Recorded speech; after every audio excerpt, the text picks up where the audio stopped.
If you're like me and the rest of the world stuck at home, I'm sure that you're starting to look for some new contents like movies and TV shows because the good ones are not always free, unfortunately.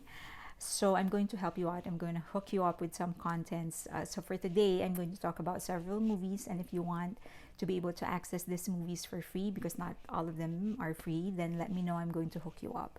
So for this episode, I'm going to talk about 4 movies: Moebius from South Korea, Mae Bia from Thailand, Better Days from China, and The Insult from Lebanon.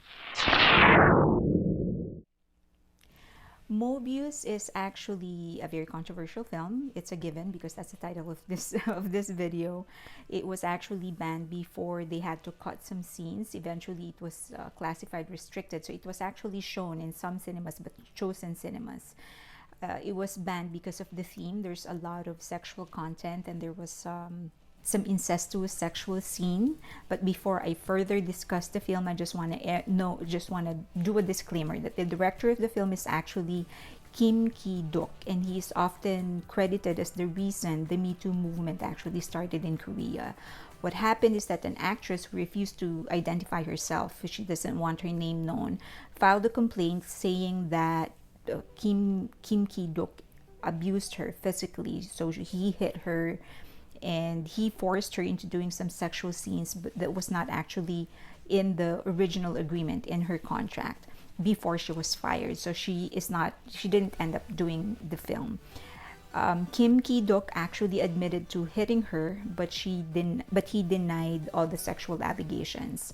He was ordered to pay the girl for the physical abuse, but they dismissed the sexual allegations for lack of evidence. He eventually countersued the woman for defamation of character, but that was also dismissed. Okay, so moving on, this is one of the most recognized movies from South Korea in the film fest industry because it actually won several awards. And I could see why. It's a very, very intellectual film, but it is not for everybody. The premise of the story is that there's actually, okay, number one, there is no dialogue in the entire, there were some sounds made by the characters and just the natural environment of the movie, but there were no lines. There are no dialogues from beginning to end. But despite that, you can actually fully understand what it is that they're trying to communicate simply with their eyes. And so that is a sign that the director actually managed to get very good actresses and actors, and that's also a sign of very good directing, because you can't achieve something like that if it wasn't brilliant direction. And so that's one of the things that really amazed me about the film, is that from beginning to end, no one was talking, but I was able to understand every single thing that they were trying to communicate. The visual is also very beautiful. The cinematography is beautiful. It's brilliant. It's just a beautiful scenery. Thesis of the film is about how evil can actually take over you, like how a single thought of evil or single action of sin can actually lead you to a downward spiral and destroy your entire life. It's just that because of how the director chose to deal with the theme of the movie, how it was actualized, using the decisions and the scenes that were done. It's just too much for me that I was actually squirming from the beginning till the end of the movie. It's not a disgusting film, but everything being shown is disgusting, which is actually the point that the point that the director was making. I did find myself, however, glued to it despite the disgust that I was feeling, despite the questions in my mind, including the question of whether or not it is necessary for the director to use all the scenes that he used, for him to use this storyline just to be able to communicate the message that he's trying to communicate, which is actually out of the line. It did confuse me whether or not I can actually call this film beautiful, because the filmmaking and the direction and the writing is obviously brilliant, but the way that it was executed, the theme itself, the actions itself, I was seeing disgust after disgust after disgust after disgust that I did not feel any relief at all. And so it made me question whether or not this is something that I can call a beautiful film, because it is well made. I did understand the message, but it is not something that I personally would want to watch again. However, art is not always about pleasing the viewer. Most of the time, it is about igniting some thought, igniting some questions, and giving you some insights. And that's exactly what it did. So I guess my point would be that my emotional and my personal preference isn't consistent with what the director was giving me, which, as I've said, is not always a bad thing when it comes to art. And so, will I recommend that you watch it? Number one, you have to be an adult to watch it. Number two, you have to be super open-minded. And number three, you have to accept the fact that this is not meant to make you feel good. So if you are trying to watch a movie just because you want to be entertained, not think, and actually feel good, this is not for you. Mae Bia from Thailand is actually a classic. The first film was of Mae Bia was in 2001, and that was banned because of sexually explicit scenes. I think there were two. Yeah, there were two in 2001, and that was one too many for for Thailand, and so that was banned. It was very controversial, but it ended up being a classic because the story was actually inspired by a classic literature from Thailand. And then the 2015 version had 10 times more. I don't know. I think if I counted correctly, there were 9 sexually explicit scenes in there. So the story is actually about this woman, this guy who is married but he went to Thailand for a vacation, I think, and he fell in love with a local woman there who was very pretty. Unfortunately, this woman has an unexplained relationship with a cobra, and every time he would get into a relationship or he would date somebody, that guy would end up dead. And so when this guy who's married ended up falling in love with this woman, then everyone kind of knew that the cobra is going to go after the guy.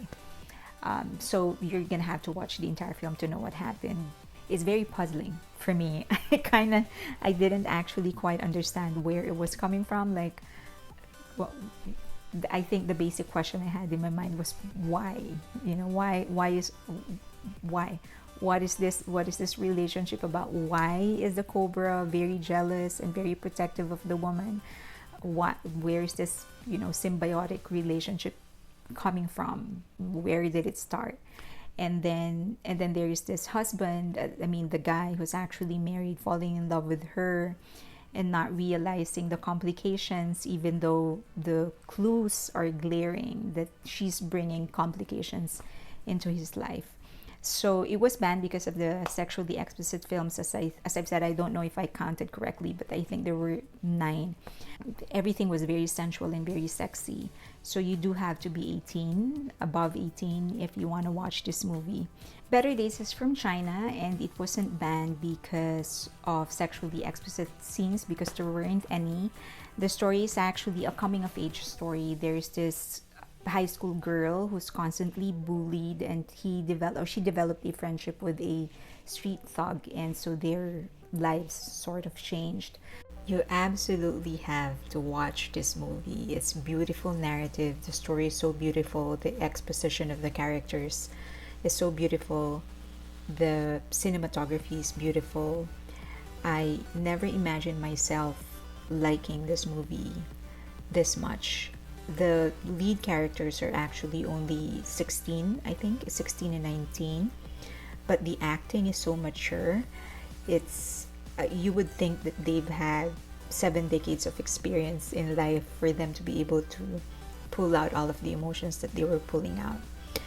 It was banned primarily because if you actually watch the movie, you're going to realize that the way that they explore and expounded and progress the narrative is a critique on how the government and the educational system is not paying any attention, how bad the attention that they're giving, that the government is giving when it comes to school bullying, the welfare of their youth, and other juvenile criminal issues that they sweep under the rug.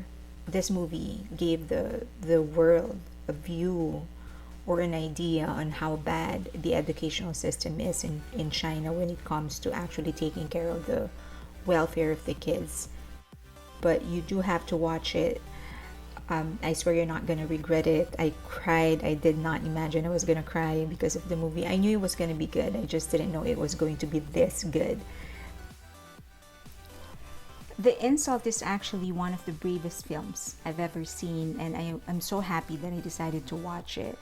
It is from Lebanon, and yes, Lebanon is actually in Asia, just in case you question it. So the story is centered on Christians, which is a minority in Lebanon. I think there's like 35 Christianity is about 35% or maybe 40% in Lebanon, and the majority would be Muslims. And so the story is actually centered on the Christians, but you can actually miss that part.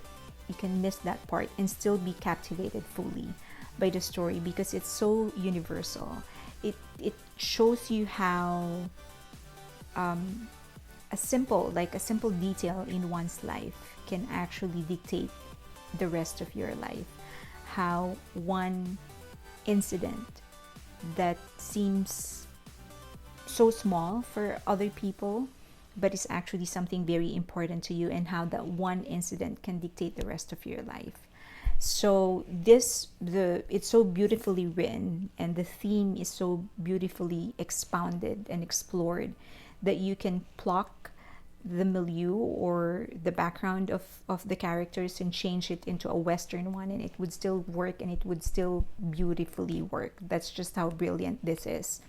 The movie is very tight. Like, all of the sequences and all of the scenes are very, very tight, because that's the kind of feeling that it wants to give you. Like you can't breathe. It's very suffocating. That's one. And number two, it feels like the director really wants to direct your attention to a specific area or portion of the scene, to make sure that you do not miss the message that he's trying to deliver and the emotion that he wants you to feel in that specific scene, because every emotion is important for you to understand the next scene that's coming up.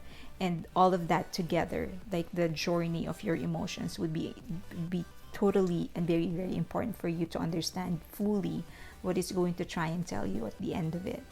So those are the 4 films that I'm recommending. So if you want to access any of that, I got you. You just message me and I'm going to hook you up, and I'm going to be back for more.